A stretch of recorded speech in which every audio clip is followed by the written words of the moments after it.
Never thirsty. Never thirsty. And so this new generation now that's like even younger than you, I'm talking like 16, 17, 18, the new kids. These kids, I mean, you probably had it easier than guys older than you, but the kids younger than you have it easier than anybody. It's like literally, it feels like it's very, very competitive. I know I mentioned there's like 1 million artists. I can only imagine how many people are making beats now. I mean, is there a difference between someone who makes beats and someone who makes songs? Is there a difference?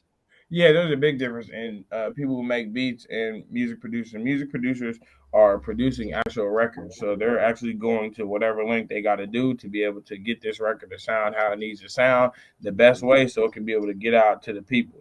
That's a real music producer. Beat maker, and there's nothing wrong with beat makers either, because it's levels to it. You might have to be a beat maker first before you get to a producer. I know I was. So you got to learn. So yeah, but it's like. It's definitely a lot of dope producers out there, it's like, but it's definitely a big difference. So, producers might come in and just lay the skeleton. You might need a real producer to come in there and orchestrate its structure, to be able to get the song to sound how it needs to sound. Right. I know people that aren't even the great at making beats, but they got an ear for structure, Sure. So they'll come in. And you, the producer, you might have 10 plaques, you feel me, hella hits, whatever, but it might be somebody else to come in like, y'all, no, I need to be like this, so. And now, if that person comes in and makes a suggestion that you used, now do they want credit and money also? For sure, but it all depends on relationships, and how it's worked out, who's in the room. They're not gonna call anybody in the room, so right. It just depends. It's like it's a lot of nowadays. Does it feel like you get into a studio session, you have to like lock the door with padlocks to avoid people coming in? And nah, we ain't in them days no more. It's like we know who coming in these studios, but it's just a matter of if everybody in the room respects whoever's coming in the room's opinion. Right. Yeah, that's really. And there's for sure like armchair quarterbacks all the time. Like some random person's in there and like you're working on something. They're like, "Hey, that horn should be this way," and you're like, "Nah." What it be the worst is whenever I see artists come in there, or sometimes I even see producers doing. It's like if you make the beat going, let the artist do their thing. Don't be in there trying to hum hooks and like thinking about verses. And for real, artists hate that, bro. There is nothing worse. Yeah, they gonna hate that. See, you know what I'm talking about, bro. They gonna hate that. Are you talking about a hook hummer?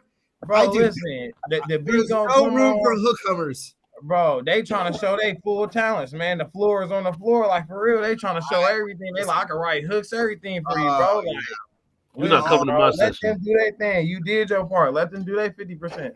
We all know hook hummers. On my life, bro. Let them do that. I think we just invented a new term, a hook hummer.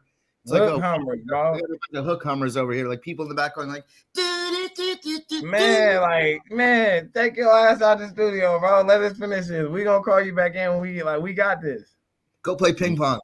For real, bro. Go chill. Go order food. Runners here. It's an arcade in the back. It's a pool table. Yeah, it's females. Like, man, chill. Smoke. Let me ask you a question. What do you feel? How you feel about loops, splice producers? How do you feel about them? I don't really see nothing wrong with it, because at the end of the day, it's like if you providing whatever you providing to the beat, you're providing to the beat. So like most people I lock in with, I'm not one of them producers that's gonna be like, oh, well, you only gave me the loop, so I'm gonna give you 5%. Bro, we did it together. We splitting it down the middle. Like for real, we knocking it out back to back to back. But so I'm also not doing beats with just anybody. Right. So it's like if I'm gonna split 25% down the middle, I'm about to give it to my brother who I grew up with. You feel me? Or my bro. How does that work though? How does that work with like Splice and like Fruity Loops and all this type of stuff? Like, are you allowed to just use whatever you want and put out? Like, how does that work?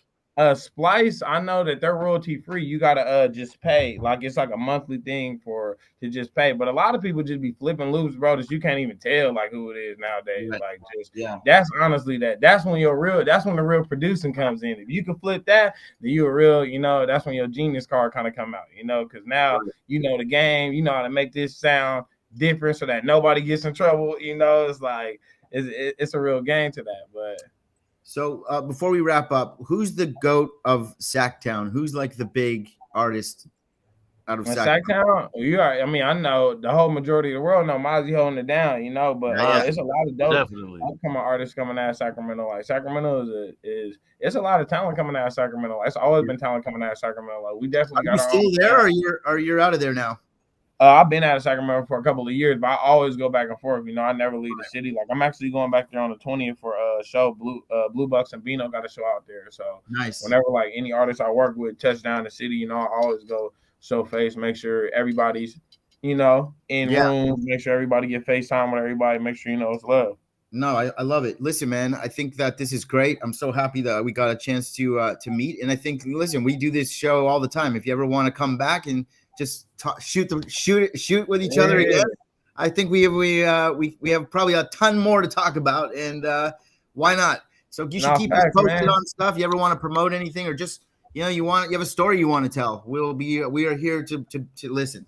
We're good listeners. Yeah, most def, man. Shout out, you know, for tapping me in with y'all, man. Yeah, that's our producer, the executive producer. So and people can check you out obviously on social media. It's just on the bottom of the screen there, and you know, we'll look forward to catching up with you soon, man. Don't be thirsty, man. Always stay hydrated. No, facts, man. Always, man. Tap in with me, bro. All right, we will. You guys. Take care, man. That was great. That was great. You know, it's nice to meet. Yeah. Of course. It's nice to meet you know, a new friend, we'll call it. And you know, talented kid. I'm old enough to say talented kid, but obviously he's a grown ass man. But he is it's quite inspiring. I think that his come up story, I love it. Yeah. It's just that I love that. That's, you know, success doesn't happen by accident. You know, I mean, look at me. I don't even consider myself successful. I have 100 credits, and I'm still trying to make stuff happen. You know, it's hard. And this guy is he's young. He's doing great. I'm really excited for him. It was very nice to meet him. So thanks to WireFang for that. And Neff, you look nice. Did you get your hair done up today, or? No, I'm getting a haircut as soon as I get off this thing. Oh, there you go, because it's Friday. It's Friday. Yeah. We've established that's what you like to get your haircut. Yeah. I got it wrong last week. But if you keep it nice, people will be able to tell really if you got one or you didn't get one. So is that when I see you wearing a hat, does that mean you haven't been to the barber? It's a tragedy up there. Oh, really? So is that like a real thing? Like if I ever see Neff in a hat, it's like I'm not fresh. Wow. So you're never with a hat when you are fresh. No. When I'm fresh, I like to have my line looking right. You know, show it off a little bit. Let people know everything's everything. Right now, it's not fresh exactly. Still. So you wearing a hat is the equivalent of like a girl having her hair in a ponytail. No day. Let's not even make that in the comparison. But what I'm gonna say, me wearing a hat just means I don't got a cut. You know what I'm saying? Have a great weekend, Neff. No comparison. I will speak to you. No. I don't want to get in any more trouble today. So we will move past that one. And it's a Canadian Thanksgiving coming up. So happy Thanksgiving to our Canadians that it's coming up. So we're thankful for you. You eat moose or turkeys? Definitely not moose. Never mind. And that's about it. WireFang, Dusseldorf. Shout out to Cable Guy Jeff and to all the people who watch, listen. Don't forget to hit subscribe, like, all that stuff that you're supposed to do in these things. That button. And always stay hydrated. This has been Never Thirsty. See you next time. Peace. Never thirsty. Never thirsty.